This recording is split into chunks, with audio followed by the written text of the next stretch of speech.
Mebel izlab yurgan yoki istab yurganlar uchun navbatdagi naborimizni qisqacha obzor qilamiz. Spalnisi 2 o'nga 1.70 matras tushadigan holatda bo'ldi. Ikkala yonida tumbuchkalarida podsvetkalari bor.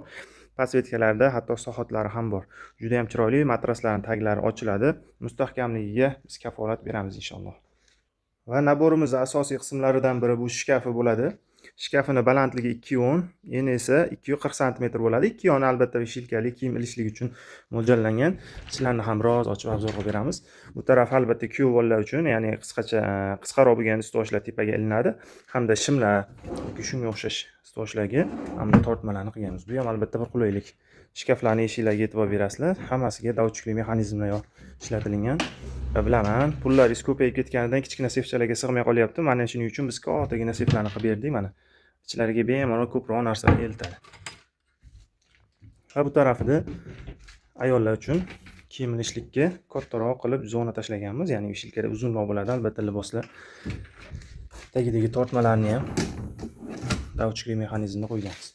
Va mana bundoq qilib mana trimolarni ishladik. Trimolar albatta yana bitta qulaylik bo'lishi uchun mana bundoq qilib podsvetkalarni qo'yganmiz. Bu ham mebelga bir qisqachagina bir joziba berib turadi.